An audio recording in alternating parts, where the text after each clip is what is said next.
at its core, the act of sharing food with someone is an act of trust. So as an attractant, and even if we think back to kind of mainstream religions, feasting and fasting and sharing those meals, and so those ideas were then, I think, adopted by these new religious groups. Food is essentially another language of community. This is Taste. I'm your host, Eliza Barbanel. Christina Ward is the author of Holy Food: How Cults, Communes, and Religious Movements Influenced What We Eat. It's a fascinating new book that digs deep into how fringe and mainstream spiritual practices of America's past shaped modern food culture, from trends to products still in the grocery aisle today. It's a conversation you won't soon forget, and we hope you enjoy.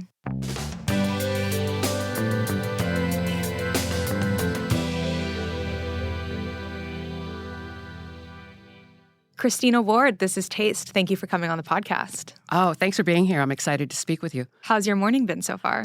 Great. Better now. I've got another cup of coffee and we're ready to go. We're caffeinated. We're going to talk about cults and religion. This is like my ultimate morning, kind of. And to start, I'd love to know a little bit about where the idea for your book, Holy Food, came from.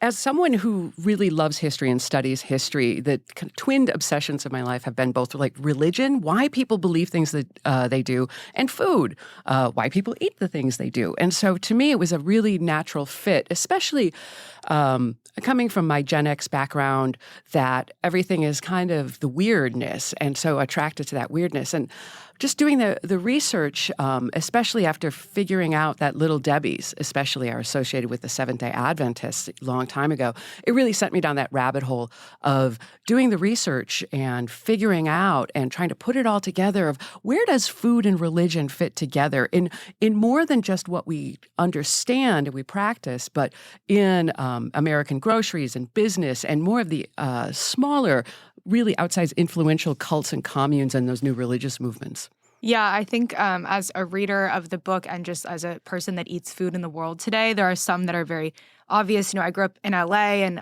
the bottom of every like In-N-Out bag, they have like, what is it, John 17 or something. Like there's some Chick-fil-A that you know about, and then there's some reading the book that I was like, oh, actually I had no idea about the origin of this, which is so fascinating. And that's really a difference, too, is there are food businesses where the owners are religious and they proselytize and they put that messaging out there.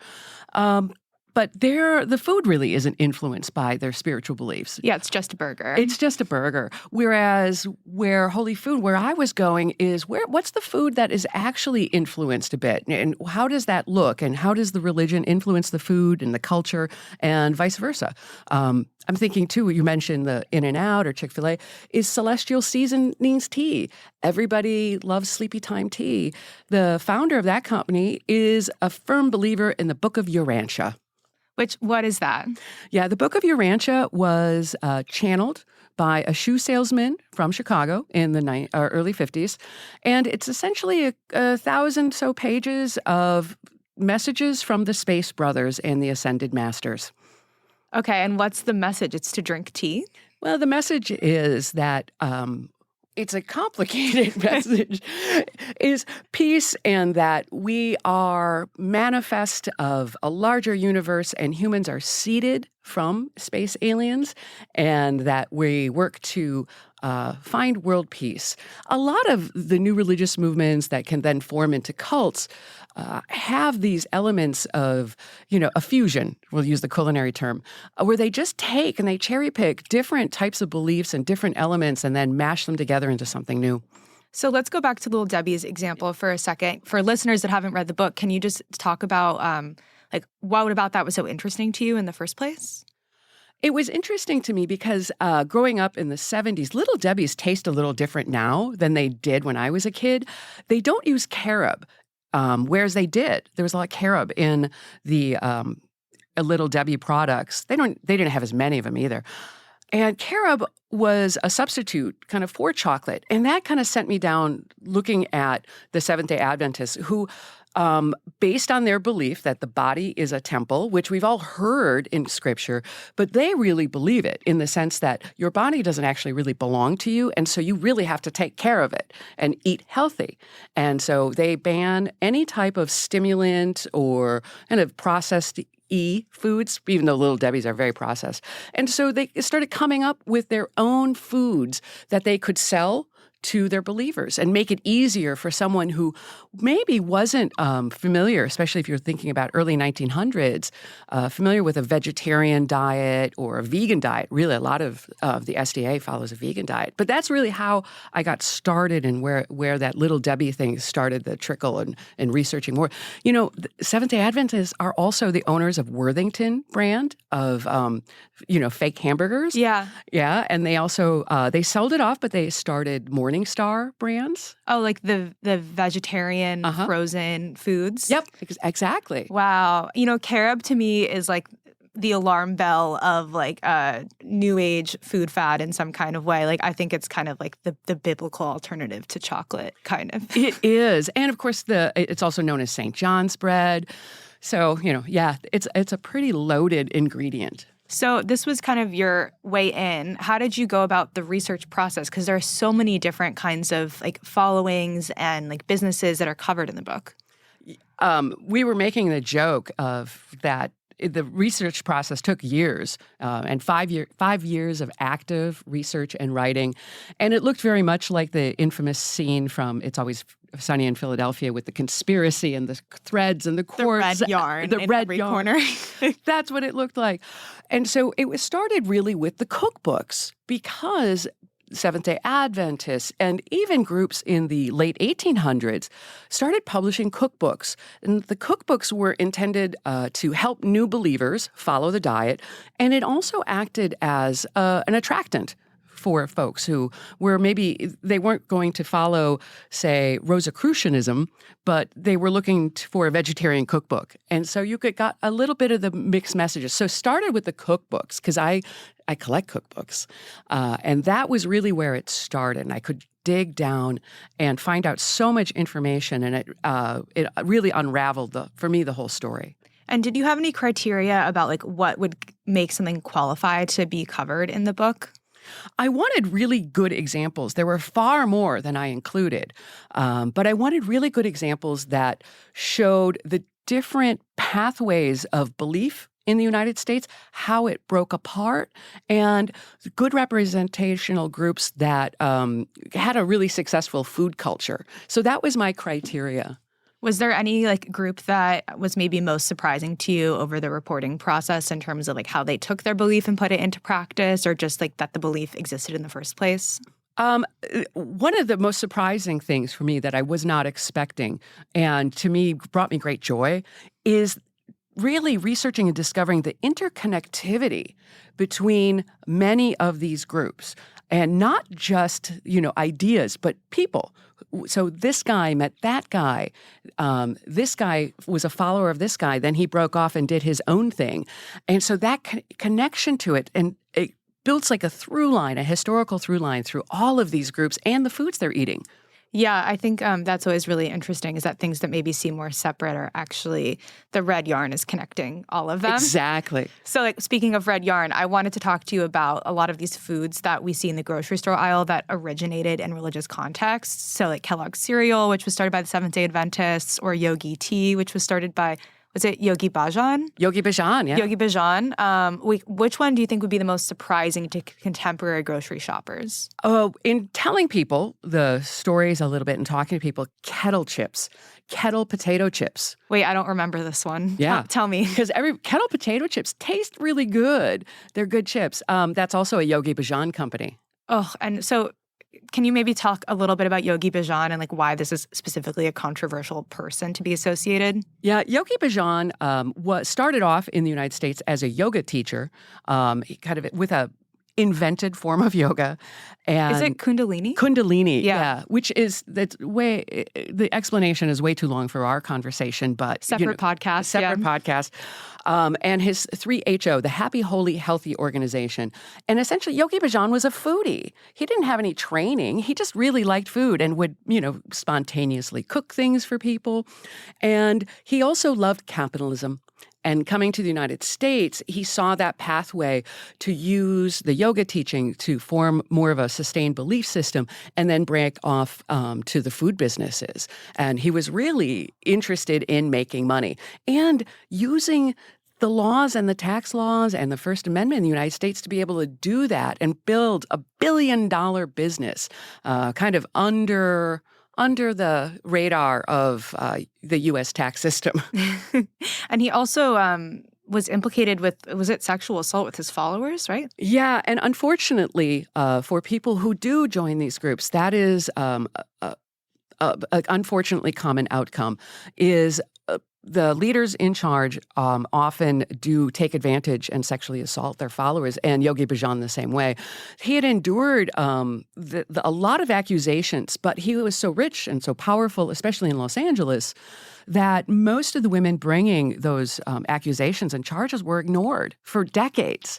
And it wasn't really until his death in 2003 that the organization took it seriously and started investigating. And so today, like these kettle chips or yogi tea, are they still associated with his following? They are. And because some of the businesses were set up under the church, and he really set up all these multiple corporations, is his family and the organization, the 3HO organization, which is now a nonprofit and run by a board, they're still fighting in the courts about who owns what and who can take the profit from what. So those are still active companies, but under controversy. Wow, but the vinegar chips are so good. I know. That's so interesting to think about. I think, like, to me, what was so interesting about this book is that, when you're raised in religion, maybe you think about, like, I'm Jewish, so, like, laws of kashrut, like, there are some very, like, clear ways that belief systems, like, incorporate food, but then, like, the extent that which people were, like, the Nation of Islam doing, like, import-export, like, the way that it gets put into practice, I think is maybe something that people don't know about as much. And I'm curious, like, zooming out, why do you think food is such a good lens to be talking about, like, these larger questions of, belief or, like, following or capitalism even? I've thought about this a lot because at its core, the act of sharing food with someone, of inviting someone to eat your food, is an act of trust. We have to trust that we're not getting poisoned, we're not going to be made sick in some way. And so that's where it starts. So as an attractant, and even if we think back to kind of mainstream religions, feasting and fasting and sharing those meals and then jointly going without a meal, those are such common practices to being human. And so those ideas were then, I think, adopted by these new religious groups because it's wholly American. And people are really comfortable with this idea that food is essentially another language of community. And I think that's where the core of it is. Definitely. I think you are what you eat is such a cliche, but that is something that a lot of these groups are really upholding, that you can be, like, choosing to identify with a group or to, like, distance yourself from someone else by, like, eating in a certain way. Yeah, it's a form of tribalism, too, in the sense that we can recognize each other. Oh, you're a vegan? So I'm a vegan, There becomes that, again, making the world smaller and building that community. Definitely. And I want to talk about food sovereignty also, because I think that's such an interesting part of the book. Can you maybe tell me about how that guided groups like the Nation of Islam? Post-Civil War, Reconstruction period, there was kind of a golden era of the United States where the country and the government was going to try to reintegrate and integrate Black people into modern American culture. Jim Crow laws put that to pasture right away. Mm-hmm. And so in reaction to a little bit of freedom post-Civil War and then having all that stripped away, it became really critical for Black leaders in the communities from, again, the late 1800s on to essentially separate themselves from white people and white culture. They couldn't be trusted.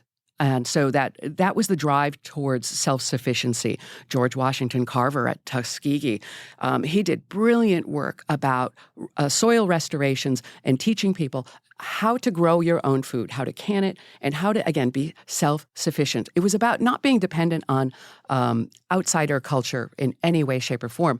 And that came through Father Divine in Harlem, and then later adopted by the Moorish Science and the Nation of Islam. And Nation of Islam to this day still has food businesses and also, interestingly, works in coordination with the Unification Church, the Moonies.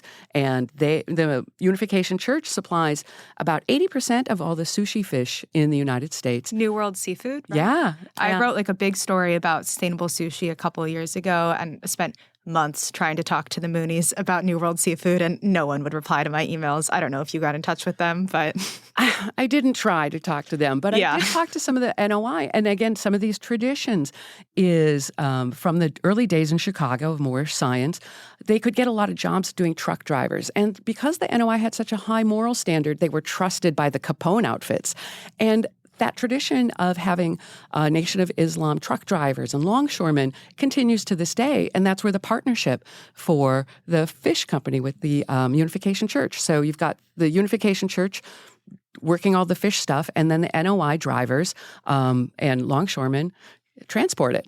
it feels like the start to some kind of movie, honestly. It's like way beyond what you think it could be. It's either the best buddy flick ever or the worst. Oh, honestly, I could really see this. I hope someone listens to this and gives us royalties and makes it into a movie.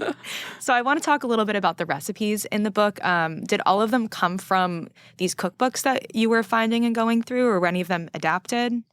So the recipes came from a couple of sources. So either the cookbooks themselves, based some on research and talking to people, and some of the groups were kind enough to share some historic recipes with me. And then others were published in strange ways. If you dig down into some of their scripture, you'll find a lot of food recipes in the groups that had a high control food culture. So that's the three sources. We tried not to adapt. We meaning I had a group of friends during the pandemic. We tested all the recipes. And so we tried not to adapt too much. I took out things that were uncommon during, say, the 50s and 60s and 70s, but common now. So, for example, there's no recipe on how to make your own tempeh because you can go to the grocery store and buy tempeh now, where it used to be important to know how to do that if you were going to be a sustainable vegetarian. So you tested the recipes. Yes. I'm so curious about that process. Were there any favorites or any ones that were maybe a little traumatizing for people to eat? Yeah, there were some fun ones that became horrible. So first, my process, culling through everything, lists in a spreadsheet, narrowing it down, getting it ready to food test, and then asking for volunteers out of my friend group. So a couple that really, caused problems for people was some of the macrobiotic recipes got rejected as being flavorless. No one liked to eat those. They could make them, and they're like, I feel like I'm being punished for being healthy. That was a common refrain. One of the recipes that is in the book is for the Mormon deviled egg casserole. And a good friend of mine who is Sicilian and is a chef, I couldn't put it in the book, but she commented that this was the food that fueled the January 6th insurrection because it was so stodgy and just white and heavy. It was just, for her, it represented that. Okay, so what about some that maybe people liked? One of the perennial favorites was from Tasahara, that's an easy one because they have a great food system out in San Francisco. It's associated with the San Francisco Zen Center. So the Tasahara shortbread cookies, fantastic. Unlikely ones that are great is from the late 1800s, Bishop's Hill, the cardamom horns. That's one of my favorites. So what is a cardamom horn?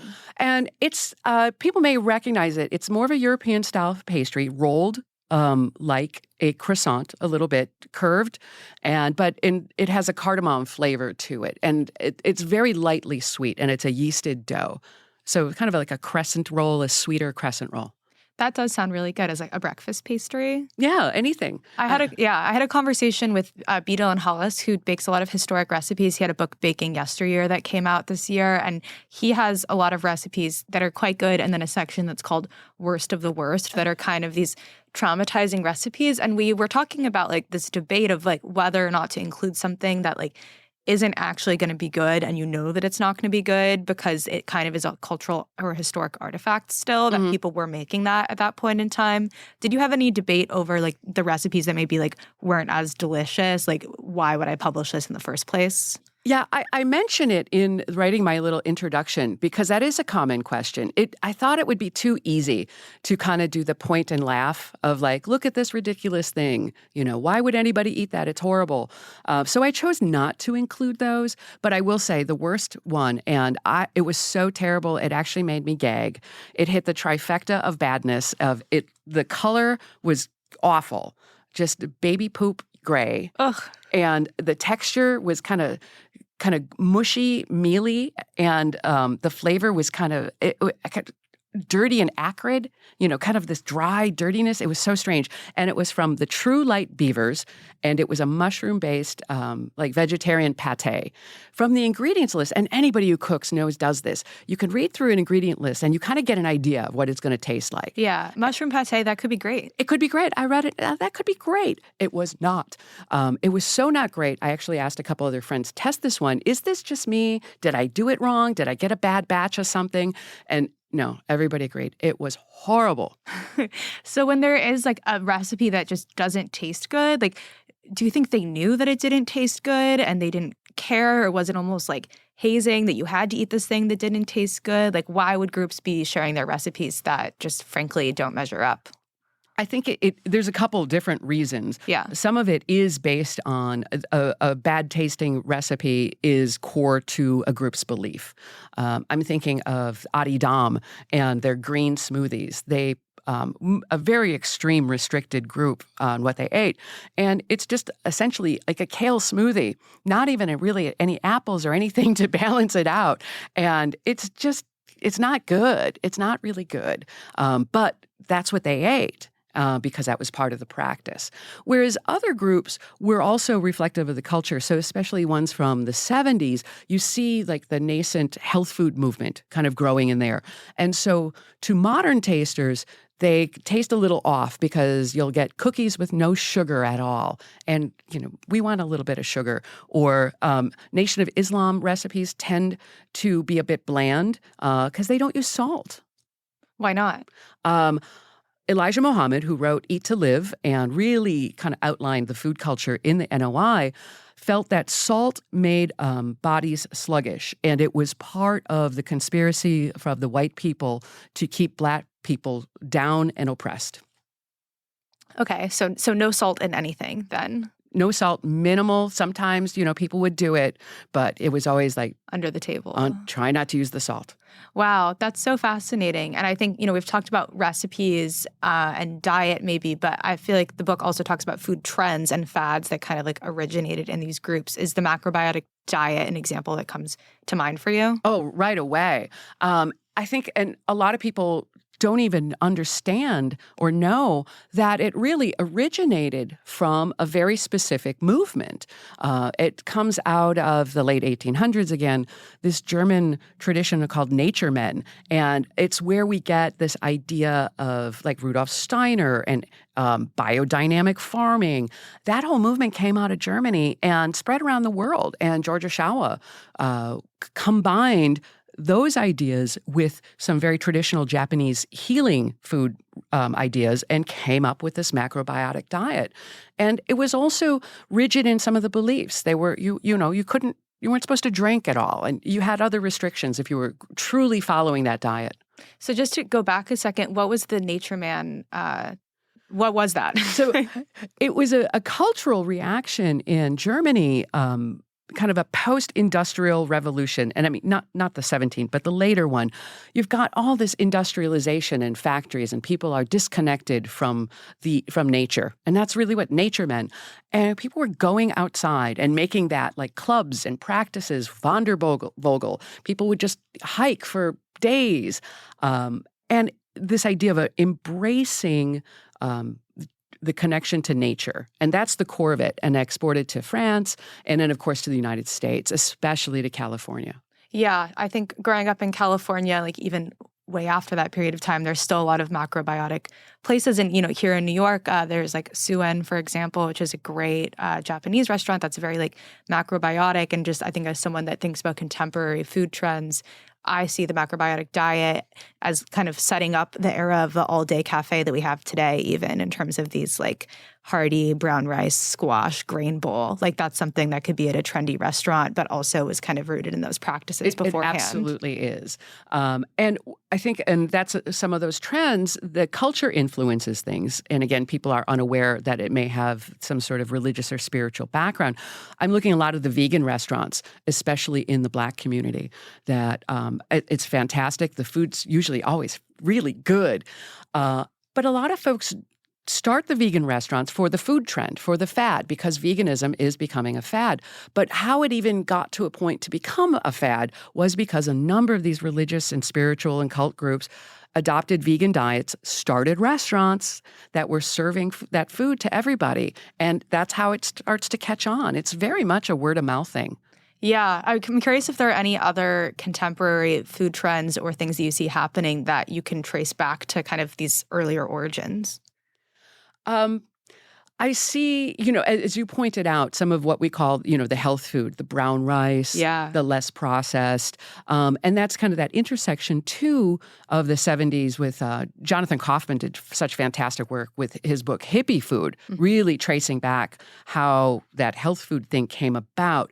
And so I think what we see as a modern on the grocery shelves is a more blatant, if you will, a more outrageous statement of belief. So now where groups were just trying to kind of send the message in, more groups are being more outward, like In-N-Out Burger, that it's become a proclamation of belief and on the food. And that's where I see it. So it's more of a marketing change trend I'm seeing than an actual on the grocery stores trend. Yeah, it's interesting. And to me, like going into a Whole Foods or an Erewhon, for example, like there are also on the flip side, there's like a popcorn. There are all these things that use like Buddha bowl as like part of their marketing. And actually like maybe they aren't affiliated with a religious group versus like the yogi tea, which does have that origin. It's almost like that has become a marketing trend, even if it's not rooted in their real life practice. Absolutely, because it's become representational and then meaningless. So we think about the Buddha bowl is a great example. We think of Buddha, and that means peaceful, meditative, and that means healthy, and especially in the trend of like mindfulness and mindful eating. So did Buddha eat Buddha bowls? No. He had his one meal a day that they had to beg for. That was the monastery tradition. And they weren't really always vegetarian because you had to beg for the food, and so you had to eat everything that was given. That is the antithesis of kind of this modern marketing health food using Buddhist-style phraseology and imagery. Yeah. So I'm curious, we're talking about all these different food trends and fads. Like, what's a religious or spiritual food trend from the past that you think is like actually good? And then what's one that you think like maybe we should keep in the past? I'm really fascinated too. It's called the Blue Zone study, and they've been doing it for years. And the healthiest people in the United States are in Loma Linda, California, which is a center of Seventh-day Adventist activity. Yes. And they're following this very exercise-forward vegan diet, and they're super healthy. That is a trend, again, the fad, they started in the early 1900s, and science has proven that is a really great healthy diet to follow. That one we should probably look closer at and look at the SDA and what they're eating and doing. Yeah. Same thing with Nation of Islam. If you actually look at the food that's recommended by the Nation of Islam in Eat to Live, that is a really healthy diet. I like both of those. And just like additional context on the blue zones is that there are 5 geographical zones around the world where people live the longest, have the highest population of Centarians. Centarians, thank you. I was like, I'm scared to pronounce that one.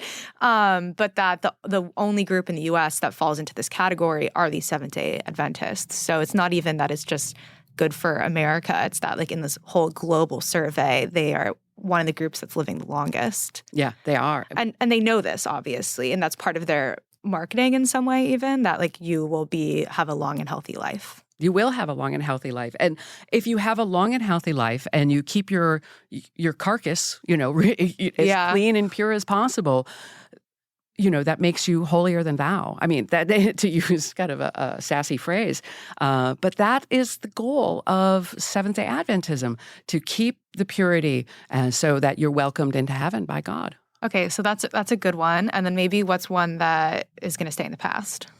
The ones that I think should stay in the past are the ones, and of course, they're much earlier, and they're the ones that are super meat heavy. And so if you look at like back to, and again, it's more of a reflection of German cuisine than anything else from the German pietists.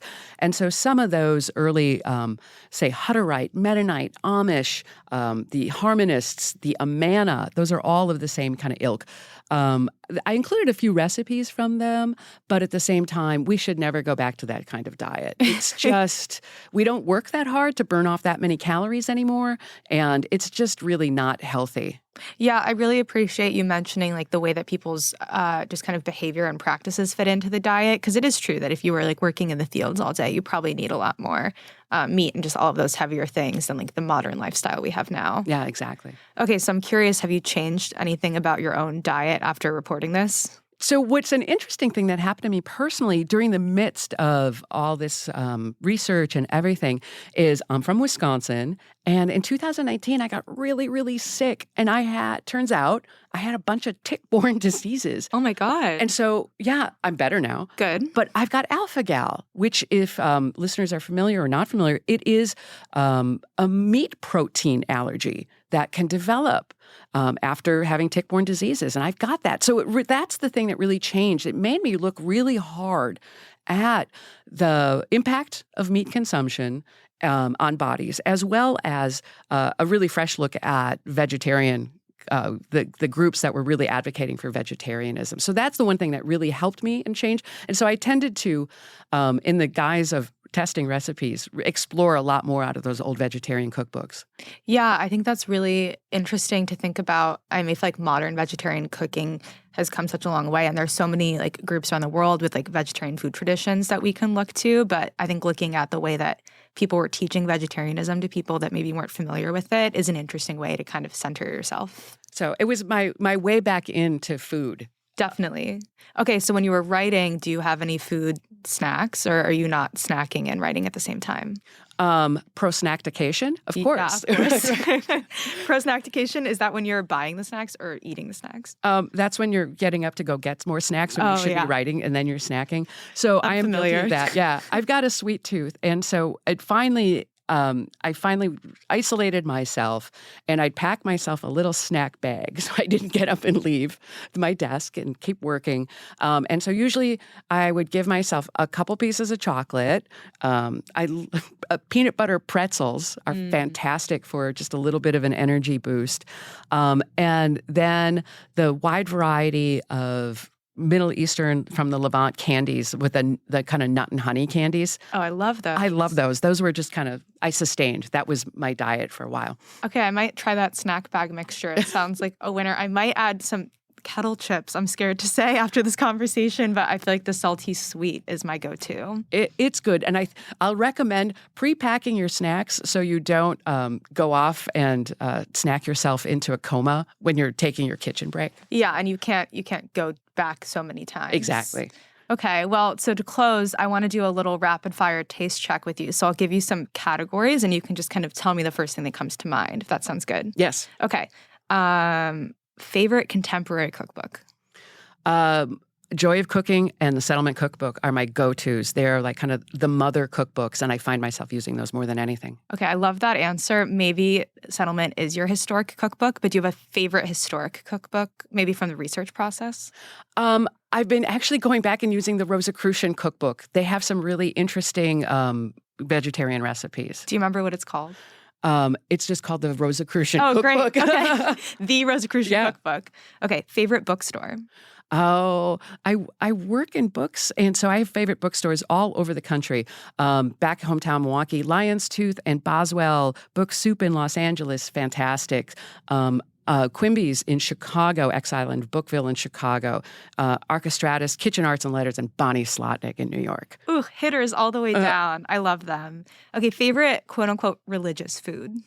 My favorite religious food turned out to be the Hare Krishna's burfi, their version of coconut burfi.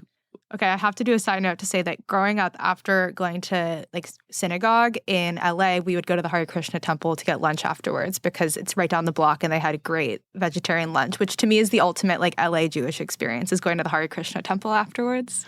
And it's fantastic, and again, little side note, is the Hares had a huge influence in New York on New York hardcore scene. Whoa, wait, tell me more.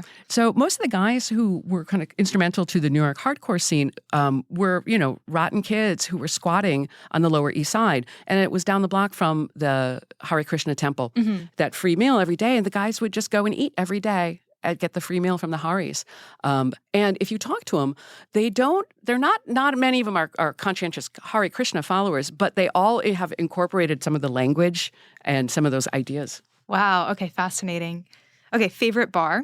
My favorite bar is Trader Nick's Tiki Bar in Cudahy, Wisconsin. It is actually a neighborhood tiki bar, not a tourist tiki bar. Oh, Wisconsin has the best neighborhood bars also. It is part of our culture. It is the culture. Favorite bakery? I have a lot of favorite bakeries too, but I've really been a fan of a little bakery, again, in Milwaukee, where I live, is called Bakehouse 23. Why I like it is she's taking American and really carving out this idea of American bakery. So many people are just following French traditions or English traditions.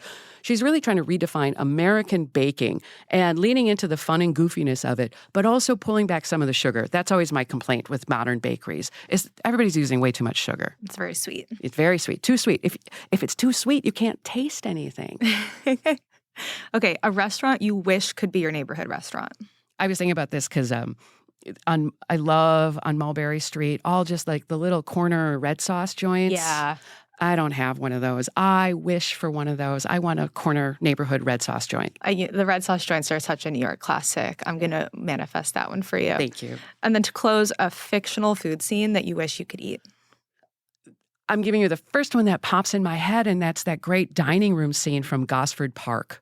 Oh, I haven't seen it. Oh, yeah. It's one of those, kind of sprawling, English kind of contemporary. If people like Downton Abbey, they're going to like Gosford Park, but it's darker. But it's like that old, kind of we think of the aristocracy, early 1900s, the multi-course over-the-top dinner. And I've never experienced that. That was my first one that popped in my head. Just to live through that and eat it once, I'll have to check it out after this. And this was such a fun conversation, Christina. Thanks for coming on. Oh, thanks for having me. I love talking about food and cults. Me too.